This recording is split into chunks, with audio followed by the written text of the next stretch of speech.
A ghostly woman in white, the eerie voices of children, and the smell of smoke.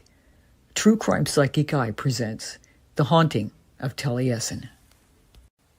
Frank Lloyd Wright was one of America's most successful and widely known architects. He was recognized for his innovative contributions to modern architecture that featured an organic style emphasizing harmony with nature.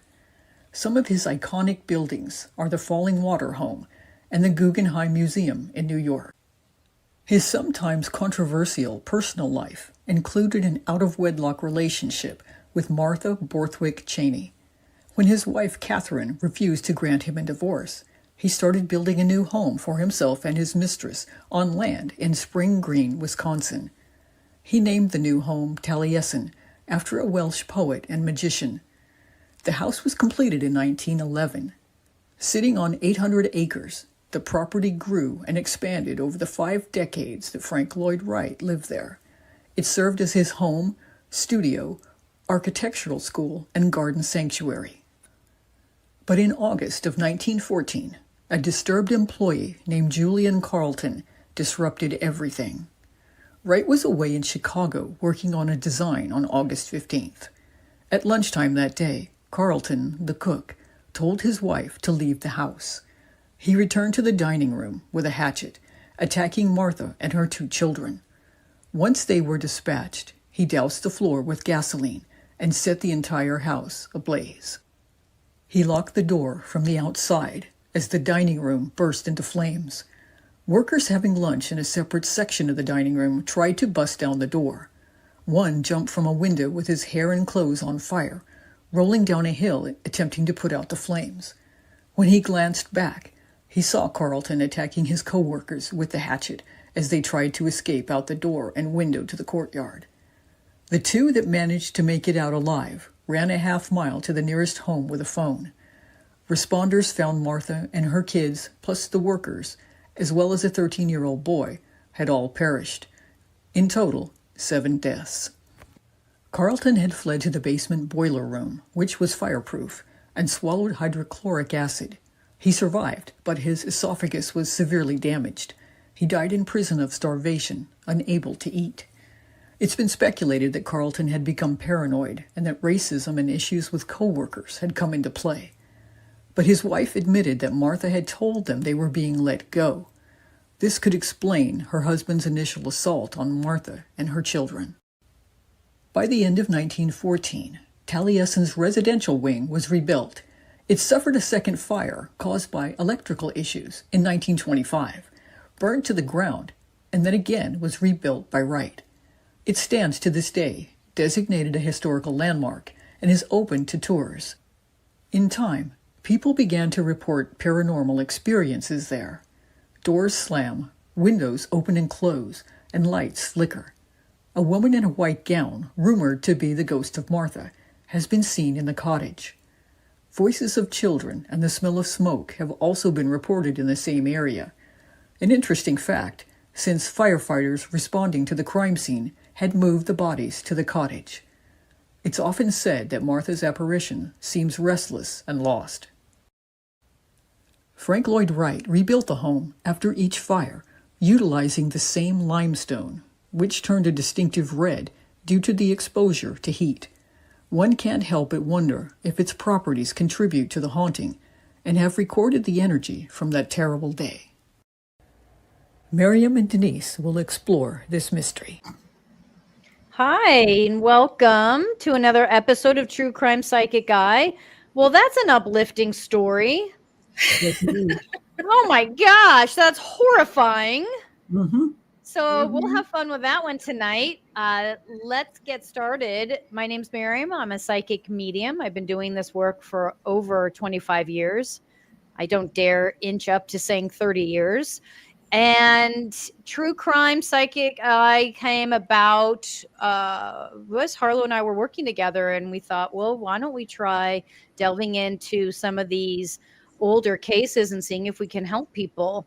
So this is how we ended up here. And then we brought on Denise to help kind of fill in the gaps when I'm not able to get information. Denise, tell us, how long have you been doing the work? I have been doing this for, oh gosh, probably about 20, 25 years also. Yeah. Really doing it publicly though for probably the last 15. Gotcha. You know, And then we have, go ahead. I was going to say, because prior to that, everybody's like, no, that can't happen. That's not true, but no. And then you realize, oh, it is true. Yeah. So then we have Harlow. She produces, she's the researcher, she's the graphic artist, she creates the videos. She basically does everything but pull strings to make me and Denise talk. Yes. Harlow, tell us a little bit about what you've been up to. Basically, other than researching and making the video, working on revising my books. I have my memoir of all my paranormal experiences and then a book of short fiction out. So I just kind of revised those, made a new cover for the memoir. And that's the latest stuff. You guys should definitely find Harlow's books. Her stories are incredible. Like, we could do an entire show actually, we could probably do a couple of shows just on her stories. Apparition That would be fun. and interacted with spirits of my pets. But I've also experienced unconditional love from the night sky and been guided by intuition. I've been kept safe by the universe multiple times. That's what formed the foundation of my belief system. And when I'm not having these experiences, I'm writing about them. So where can we find these? They're both on Amazon, actually. All right. So that is the place to go to find Harlow's. And honestly, maybe we should do that one of these days. Just sit and listen to all your stories. When I went back looking through the book, I was like, it's just amazing how many things have happened throughout my whole life. It really is. And the weird thing with me is I have some of everything. It's not just like one kind of experience. I've had pretty much everything you can imagine. From ghosts to aliens and spirit guides and past lives and everything in between. Wow. Yeah, that's something we should do. I mean, that's kind of your worst nightmare, to sit and talk for an hour, but it would be interesting for us. We would love it. We would love it. You would hate it. It's fun to talk about that stuff, though. So tonight, we're examining the paranormal aspects of a true crime location. Oh, wait. No, that's not true. Hold on. Let's start over. We've examined the paranormal aspects of true crime locations before with Villisca, Amityville, and Fox Hollow Farms episodes, which if you guys haven't seen those, please check those out. Those were really fascinating. But tonight's case took place in 1914, well over 100 years ago. So Frank Lloyd Wright's home of Taliesin was set on fire by Julian Carleton. This was after he killed Martha Cheney and her 2 children with an axe. He sounds lovely. In the following years, the home would be rebuilt, burned to the ground, and rebuilt again. Experiences of a haunting are still being reported there. So I know this might sound strange to some of you. I've never heard about this. I don't study true crime. I don't follow paranormal stories either. So this is all kind of insane that you said this happened over 100 years ago? Yeah, it was like he built the place in 1911. The murders happened in 1914. A lot of people never even knew about it to begin with, and it's almost forgotten at this point. Jeez, but there's still a lot of paranormal activity, right? Yes. So it's definitely not something paranormal investigators want to forget, that's for sure.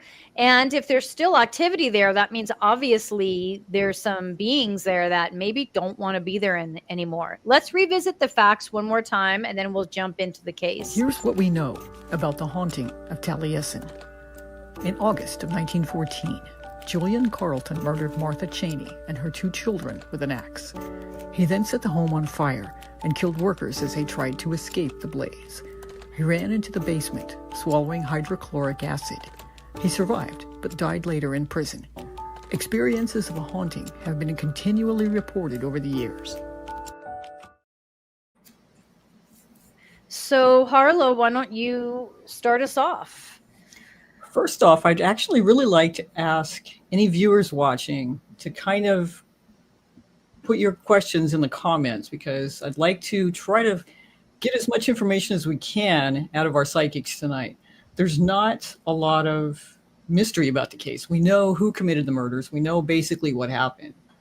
But we can ask a few questions about the incident, and then we could kind of delve into the haunting itself. So if anybody has any questions, please feel free to chime in.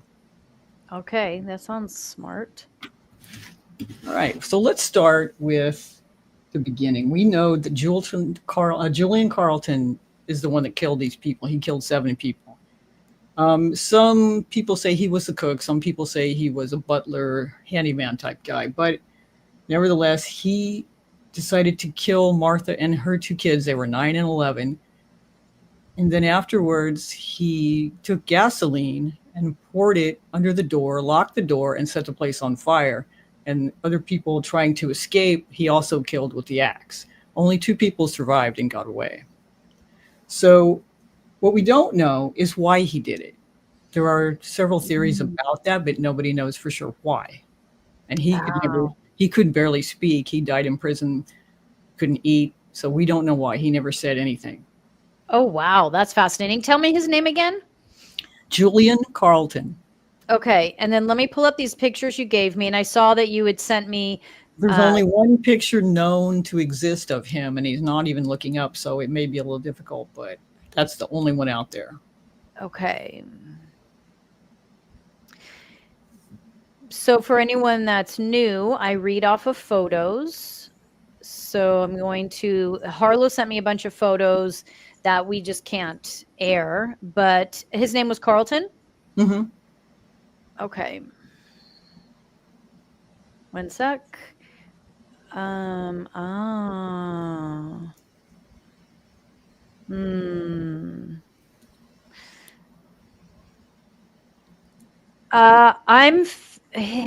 His mother died. Carlton worked in that house. Is that correct? He and his wife both worked there. Yeah. His mother died. I'm feeling his mother was killed. There was someone who was tormented by the death of his mother. He watched, I won't get into it because I don't want to go there, but it was a horrific death that his mother went through. He was a child. He was around 6, 7 years old. He witnessed it. And of course, what I can do it. What year did this happen? 1914. So there wasn't anything in place to support African Americans, obviously, as far as help or therapy, and no one cared for this child. He was basically homeless, except for being thrown into, work, if you want to call it that. And at a very young age, he didn't have any other family around and isolated himself even further and just grew deeply, deeply distraught and depressed. He met his wife at around 18 and 16 to 18. And she was able to sort of bring back that maternal thing that he missed, that he lost.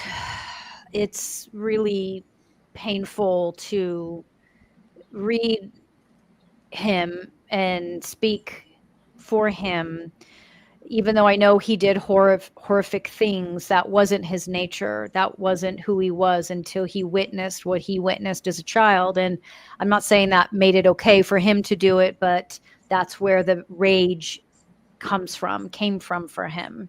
And so for me, I'm just really experiencing a lot of his sadness and his grief and his pain.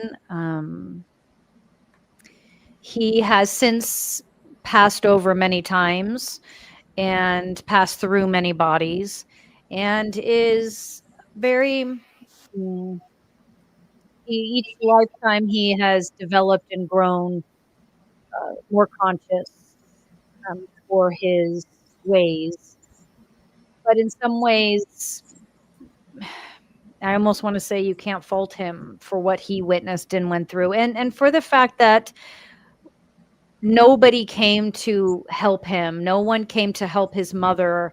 Nobody helped them, and no, and he was on his own, and so he found some solace, is the word I'm hearing, like with his wife, but that was short lived. Did he do this? Did they say he was 38 when he did this? I What age? believe that's right around there. Yeah. Okay. 34, maybe something like that. So this is where that came from. And listen, it was that incident, but he witnessed so many incidents of violence against him and his people and his people that he loved and grew close to over time that he snapped, out of all fairness. So, Harlow, you had said in the beginning, the question was, why did he do it? Okay. Does that help? Yes. You have something to add, Denise? Otherwise, I can make a Um, comment on that. Yeah, no, I got the same thing. I felt like this. He had a mental break, like the tension, the pressure, the stress, the finding out that he was going to lose his job and that his family wasn't going to be cared for. He was just like he just came unhinged. Like he just lost it, and he didn't want his family to be unsafe, which is why he sent them away. And I don't think he intended for the other coworkers to be killed in this process. I felt that once that rage took over, it took over everything about him. And he almost had like an out of body experience while he was committing these murders. It's almost like he didn't even know that he was doing it. And I almost get the sense of once he kind of came to, that's when he then tried to kill himself because he couldn't believe the horrificness of what he just caused. The same kind of pain that he felt, he has now just inflicted on someone else's family. So he knew the stress and the anxiety and sadness and everything that it would cause a family. But that was when he completely left his body while he was doing it. He didn't think about that in the moment, and then afterwards he was like, oh my gosh, what did I do? That tracks. Some people say he did it because he had just been told that he and his wife were going to be let go. That's why it was specifically aimed against Martha and her kids. Frank Lloyd Wright wasn't there at the time. It's also said that he had endured some racial slurs from some of the other workers. It's also rumored that part of the reason they decided to let him go is because he seemed to be getting more and more paranoid. He was seen at the window holding a knife several times. So it's a combination, and it all makes sense based on what you guys have said. Yeah, I feel like he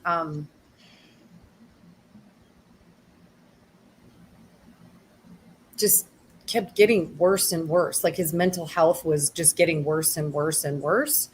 And he didn't know.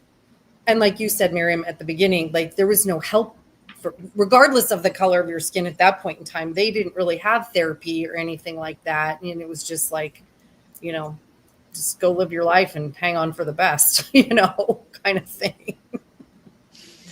But he's definitely, the sadness is very heavy. I agree. Definitely would have been a tough time for him for sure. Harlow, do you want me to do Violet's question, or do you have somewhere else you want to take us? Sure, go ahead. Is a part of Julian or an incarnation of him still trying to set the house on fire? It's a good question. Is Julian the Julian Carlton? Yes. Okay. No. To answer that question, no. He has, like I said, he's moved on multiple lifetimes and has grown in his consciousness since then. But good question. Did he have anything to do with the second fire in 1925? Because the house burned down No. the second time. Okay. No, but I do want to Yeah. address that. Go ahead. Mhm. Sorry. Okay, well, that's basically all of the tangible stuff. We just can go into the haunting itself. Okay. And the bulk of that is said to happen at the cottage. The gardens are supposed to be unsettling energy. People see shadows. There's whispers in the wind.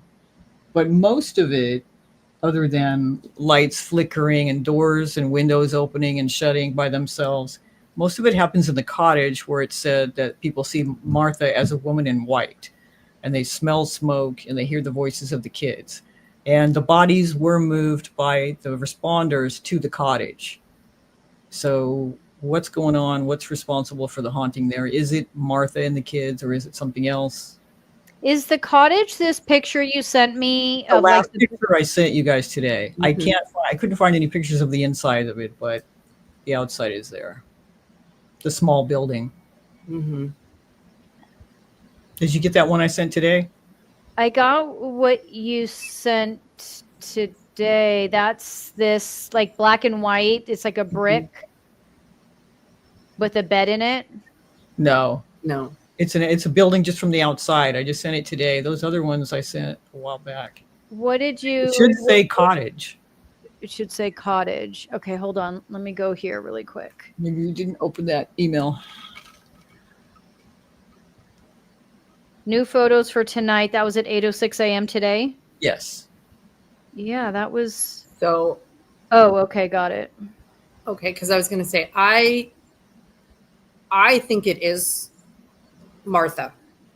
I feel like that it's her, and that the souls that got moved got kind of lost in the process. And so they kind of don't know where they really were supposed to go. Because I feel like that they were moved from where the fire was so they could put the fire out and preserve the bodies. And so they moved them to safety. There was something I wanted to ask about you. There, it was in the video. I think Harlow, you made a you said something about it in the walls. Like people were asking if it was in the wall. That's something else I was going to ask. I'm not ready to go there yet. Yes, ma'am. Okay, so let's go back. Let's go back to the original question. What, Denise? I heard everything you said, Denise. Ask that question again. What we're supposed to be. Just got in trouble. Yeah. What are we supposed to be doing? This is why I put Harlow in charge. This is why I put. And this is why it never works. Why? Okay, ask the question again. What is responsible for the haunting? Is it strictly Martha? Is it something else? So you know how you made that comment about the walls? Just kidding. There's something about that ties into what you're asking me. Okay, that's fair. So is that all you have to offer at this time? That's all I plead the fifth at this time. My attorney says I should not say anything else. Sorry, yeah, Oliver. I will plead. Yeah, I do. I feel like it's. I do feel like it's Martha. Okay. The white apparition. I do feel like that is her. Yeah. She's. I almost get a sense of that. She's almost still looking for Frank. Like, where was he? Like, so she was kind of searching for him because she had her kids with her. So she knew they were with her. So I felt like she's like searching the property, looking for him. Okay. And making sure I feel like she wanted to make sure that he was okay. Like she wanted to check on him because she knew he was in Chicago, but she didn't really know where he was. So she's been searching the property looking for him because she didn't know where he was. And then what this just came in is because he does have property here and he's got the same name property here in Arizona. So she didn't know that. So she's been searching, looking for him because he died elsewhere. I don't know where he died. I have no idea, but that's a whole other can of worms. Okay. And so she's been looking for him is what I get from that. Okay, that makes sense. The thing is, there is we'll touch on the limestone, but the thing is, he had originally left his wife Catherine, and they had 6 kids for Martha.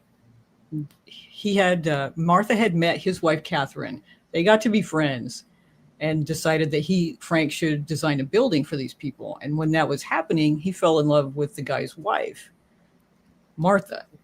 So the plot. yeah, so it was a huge scandal at the time. And so they went off and lived together in Europe for a year.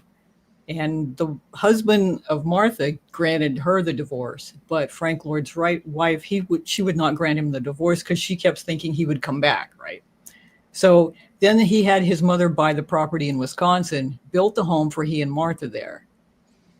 So when she died in this horrible incident, he kind of went with a couple guys, buried her himself, didn't make a marker or grave sign, anything, just unmarked grave.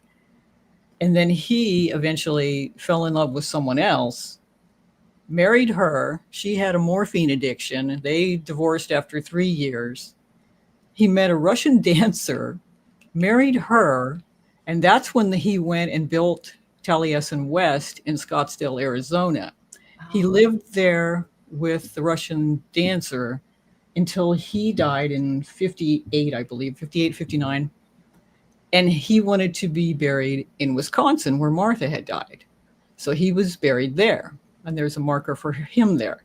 But when the Russian dancer passed, she put it in her will, this provision that he was to be exhumed, his body dug up, cremated, taken to Arizona and mixed with her ashes there. So his marker is in Wisconsin, but no body is there. Oh. And as the final insult, this Russian dancer had a headstone made for Martha in Wisconsin that said her last name Cheney, but no mention of Wright on it, as if she was never a wife. So there's all this craziness. This is like a soap opera. It is this total soap opera. Wow. Okay, so that explains why she's looking for him. Exactly. Because she doesn't know where he went because he was with her. Yeah, his body was there, and then he was dug up. That's crazy. That just so it makes sense why she would haunt, and it also makes sense why he would haunt, because he's sometimes seen in the garden area too. So his wishes were totally trampled over. Right. Okay, which house are they haunting? The Wisconsin one? The Wisconsin one. I think he's sometimes seen in Arizona also, but it's mostly Wisconsin. That's where Martha's spirit is, and sometimes he is seen there too. It's crazy. Okay, can we answer Katie Paranormal's question? Yes, go for it. Did Julian have any connection with voodoo? Oh. I didn't feel that, no. Originally that's because they said he was from Barbados, but he actually was from Alabama. The record was kind of diluted there and messed up for a long time. Yeah, I didn't feel any connection with that. So if anyone just followed that soap opera, I know. That was some good thing. He was a fabulous, he was a great architect, but he was what a colorful life he had. Yeah, for sure. For back then, especially like 4 wives. Yeah. And he was with Martha just as a mistress for, a long time on that property. That's why he had his mom buy the property to try to throw people off so they wouldn't know they were there. Oh, that's crazy. Okay. Okay, so we can address what paranormal people call the stone tape theory, which is what you're alluding to with the limestone. Okay, what's that theory? It's a paranormal hypothesis that intense emotions, traumatic events can be basically imprinted on like stone and natural elements, and then can later be triggered or replay in a loop, like as a residual haunting. So that's probably what you're feeling with the limestone. I see. Interesting. Okay. So this picture that you sent me, that's the Wisconsin place? So I don't feel it in all this to say. I don't feel it in the limestone. Sorry, I had to get that information out of you. I feel it in the earth. Okay. I feel it in the earth. And so I really want to hone in for a second on that second fire, Mm-hmm. because that second fire was set by an entity, an energy, a spirit. It was not an accident or electrical. I mean, it ended up being electrical, but it was set. So somebody did that, but that somebody was out of body who did that. And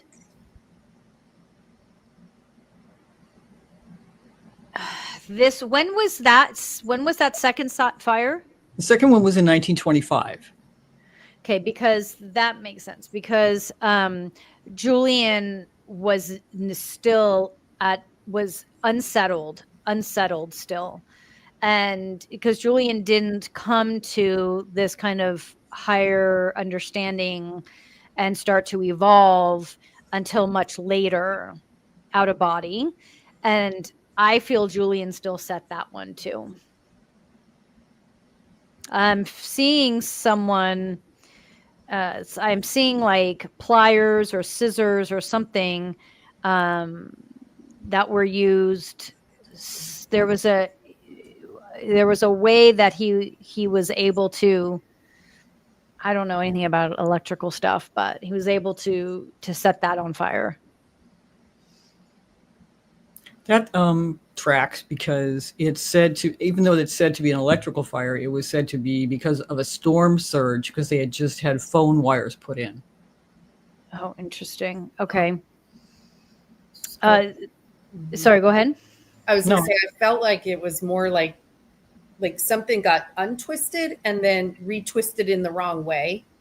Mm-hmm. So if you went and observed it, then it looked fine. But mm-hmm. if you knew the difference in the colors of the wires, if there was different colors, then you would have known that something was rewired incorrectly. And so it was almost like, I'm feeling like they were trying to blame the phone company for mm-hmm. this fire, mm-hmm. but it wasn't the phone company that did it. It was yeah. I agree. It's this, the word surge is, which I know they use that word a lot, power surge, but that is so there is sort of a combination of that. Even though Julian was fully present as from a spirit sense, so he was a fully formed spirit. This wasn't residual stuff that was causing this in this moment. I'm not saying there wasn't residual stuff. I'm saying mm-hmm. regarding this question, Julian was in full, like, so that's his soul just never moved far enough. Like, just when he died, his soul just stayed right here and just refused to just go any further for those first few years. Up through, it feels like around 1930, 1935 is when he passed over and began his evolution. But up until then, he was very much there, moving things. I feel like just a strong, haunting, almost poltergeist type experiences that were happening whenever he showed himself. So to me, I can see how he started that fire and purposely and consciously started that fire. Interesting. Yeah. And with you saying that, it's like, I kept hearing the word storm. Like there was a storm. I don't know if there was a storm the night that fire occurred, but it was just like, it's like he created a storm everywhere he went when he was mad. You know what I mean? He was just causing, like you said, just total chaos when he would just get, before he, like you said, passed on or, transitioned over. And he was just like, it was almost like he was a storm to reckon with, because he was still stomping around mad, How about the other people that died there? There were four other people, three of the workers, and then one was a 13-year-old son of one of the workers that also passed. Have they been contributing to the haunting at all in any way? Or are any of them still there? I personally don't feel any of them. I feel that the bulk of the okay, so I guess the question for me is, let me go back and have you explain to me, when was the last reported hauntings? Is that still something that just goes on all the time still? Yeah, they do give tours there, so it is reported occasionally, now and then, not every time, but it does still happen. Okay. Are they like tours for like paranormal investigating, or no? Just It's open to the public. okay.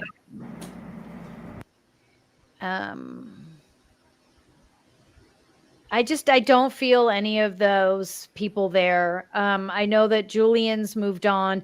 This whole thing with who I do feel though is I feel some of these women moving around this space.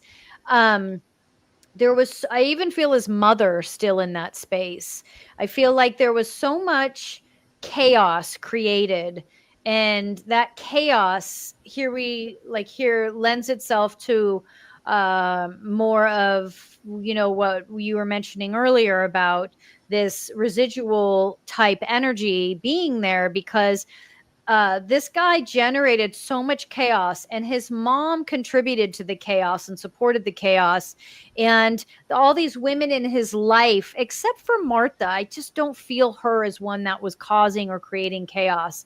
But everybody else was just, everything was very chaotic and self-serving. And so that energy is still like, it's like, I can't, how do you get that out of that and that land? It's really stuck in that land for some reason. Yeah, I was wondering if anything in the land or the history of the land had to do or impacted Julian at all, but considering his history, perhaps not. I don't think the land had anything to do with him, but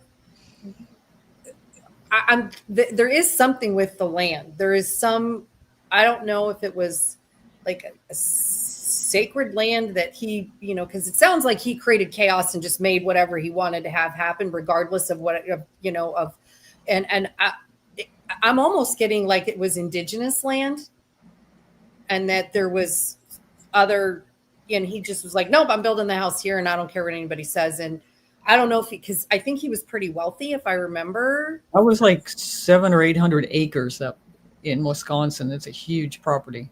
Yeah. And so he just was like, I want this and I'm going to have it and nobody's going to stop me, kind of thing, is what I kind of get from that. And, and then like you said, then his mother bought it so that so they could fly under the radar of being married, but not really being married. Yeah. Is something with the land. I do feel that. Yeah. How about the reports of hearing the children's voices and smelling the smoke? Is that all residual?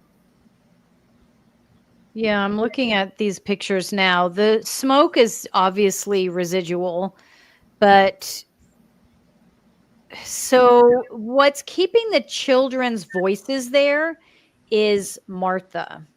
Okay.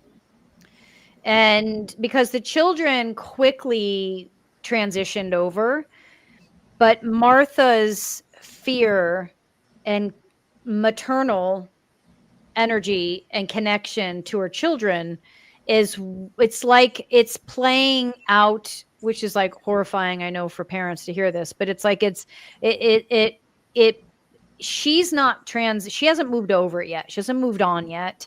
She hasn't transitioned yet. So she's holding on, and the memory and the sound live within her. Yeah. Can't be anything much more horrific to witness than that. So but she and the kids died in this, yes? Yeah, absolutely. They were killed. He killed them with the axe. Oh, they didn't die from the fire. No. He killed them first with the axe and then set fire to the place and then used the axe with anybody trying to escape. This story, I just can't. I know, because with that, he didn't want to get caught. I think he forgot that they were there, the other workers, and then he was trying to eliminate them. Like this would have been some, but it was I think I'm getting like it was like a remote area that's like, there's almost like no way somebody would have randomly gone out there and killed Martha and the kids. You know what I mean? It's not like No. some stranger would have been cruising down the driveway or whatever, and then, oh, I'm going to take you out. So I think it was one of those that, he just his rage took over. He just snapped, and I feel like I want to see if Martha. I want to try and help her, see if she needs assistance, or maybe now she's ready. Mm-hmm. I feel like people have assisted her before, in maybe not completely moving on, but have definitely helped her. Other psychics, it feels like, have helped her in her grief and her healing. So I just want to see if maybe there's something we can do to finalize for her this life so she can move on, transition. So for those that are watching, if you would like to help, what I'm seeing Martha right now as is she's like squatting, but like hunched over. And I think she's got her kids and she's like this.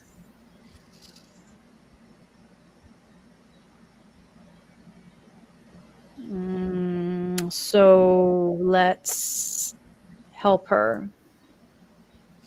The thing is, she's in this position, but her children aren't there anymore. Her children have passed on, have moved on, and have come through multiple bodies since then. But she's stuck in this position.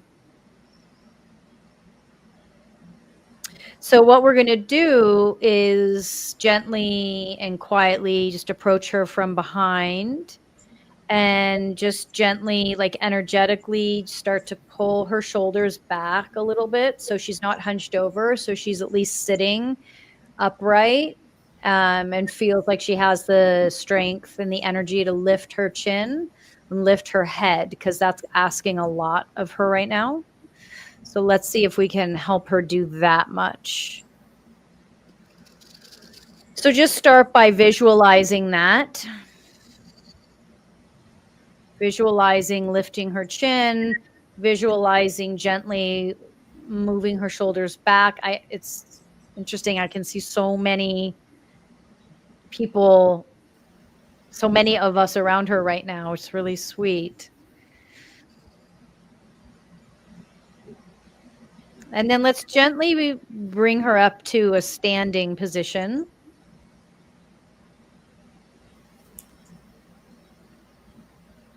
And let's just make a circle around her.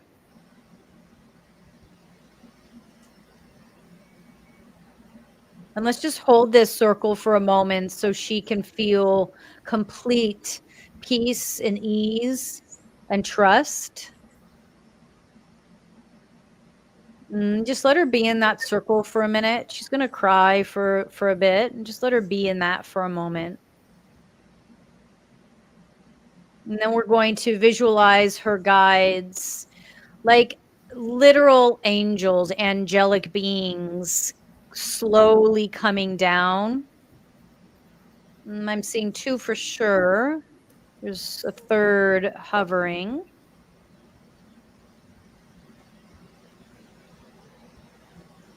And then, without breaking the circle, we allow these angelic beings to move into the circle and hold her.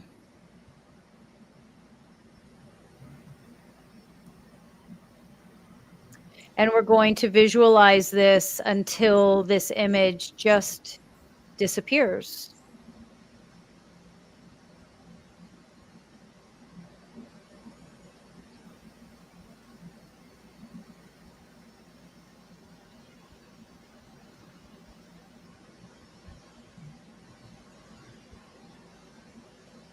And when you're ready, you can step out of the circle. She has been taken. I think that will be really helpful for her.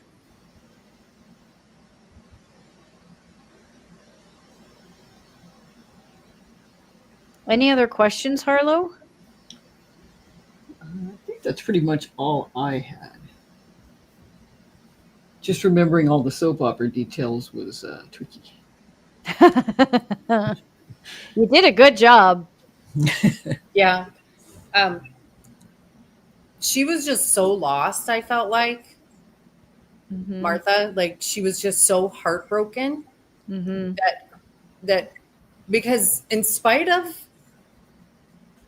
like, he truly loved her and wanted a life with her and her children, their children, but he was so egocentric and narcissistic that he was never going to live alone. Mm. And he certainly wasn't going to go back to the first wife because he was never going to let her be right, so to speak, like he was going to punish her for not letting him have the divorce. Mm. So he was never going to go back to her, but he was also never going to be alone. He was a soul that always had to be with somebody. Mm-hmm. And I don't think he had a good relationship with the Russian woman. And so it was her last F you to him that was big. Okay. For Martha, also, she may have also felt some guilt because those two kids didn't live with them. They came to visit and just happened to be there that day. Mm. And then their father, after the fire, he directly came immediately and took their bodies with him to be buried back with him in Chicago. So it's another aspect of them not being there. Mm-hmm. So, because I felt like it's almost like she keeps trying to go get them to bring them to play. She lost them in a couple different ways. Yeah. Mm-hmm. Yeah. So from the physical world and the spirit world. Mm-hmm. And she just didn't know where they were. Yeah. Kind of like with him, she didn't. And with him, yeah. So it's a lot. Yeah. Her poor little spirit. Yeah. She was just so overwhelmed. I felt like that she just had no idea where any of the loves of her life went. If anybody ever had a reason to haunt someone, geez. Yeah, right. Seriously, that was really depressing, Harlow. But there you go again. But it's it was True Crime Psychic Eye. It's not a happy. Let's bring a happy case next week. It's not Barney. It's not. I mean, that's how are we ever going to have an uplifting case? I don't know. Yeah, I didn't go back and do the feet and the shoes, so Well, I mean, if we could do a case where we actually find someone. Well, we can try a missing case next, a missing persons case. Harlow's like, yeah, guys, try and find someone. She's like, I'm doing my part. What are you doing? My part. She's like, you do her job in the ball. That was a fascinating story. All joking aside, that was a really fascinating story. Just incredible. All the moving parts in that. I had no idea. I had heard, of course, of Frank Lloyd Wright, but I had never heard any of that before. Yeah, I had no idea he had such a colorful life. Yeah, that's interesting. Well, hopefully we helped Martha. What are we doing next? Do we have any ideas? Haven't decided yet. If anybody has any suggestions, we can do missing persons next. There's a lot of them out there. It's harder to do the local ones or the newer ones because information isn't released by the police. It's hard to get that much detail on them. So we can do an older one for sure. Yeah. I mean, whatever intuitively you're drawn to. Let's just stay on that path because that always seems to work because we always seem to be able to get some good insight when you do something that you're drawn to. But that was really fun. Yeah. Well, it was like you said, it was such an amazing, it was really an amazing story. And what a, like, to your point, Maryam, what a chaotic life. I I mean, he mean, just brought chaos everywhere. Yeah. I know he did. He really did. Well, I feel like we're all going to need a nice clearing meditation after this. But so for anyone who wants, I'll be doing meditation in about 10 minutes on a different link. And we will, as soon as Harlow knows, or you guys send something, a request for a case, I'll post that on our channel so you guys know what's coming up next. But Harlow, that was great work, like always. Incredible work. And I think a job well done, I have to say. Thank you. We'll have to start thinking about something special to do for Halloween as well. That's coming up quick. Oh my gosh. Come on, man. It's June. I'm ready for Halloween already. You are. Oh my gosh. I'm still gonna go. I gotta go on vacation first. So much has to happen between now and Halloween. But if we want to do something fun for Halloween, something special, yeah. Maybe we should team up with, like, maybe Katie Paranormal wants to do something, or we can all do not necessarily true crime related. We can do something more paranormally. Sure. Paranormally, because that's a word. Something like that would be fun. So maybe you're right. We should start thinking about Halloween. That's fair. Okay, so guys, thank you very much. We'll see you in 2 weeks, unless you want to come join me for a meditation. I'm doing a meditation a little bit different. It's going to be an oracle guided meditation. So yeah, I'll see you guys in 10 minutes. Thank you, Harlow. Thank you, Denise. As always, great work. Thank you. Okay, bye, guys. Bye.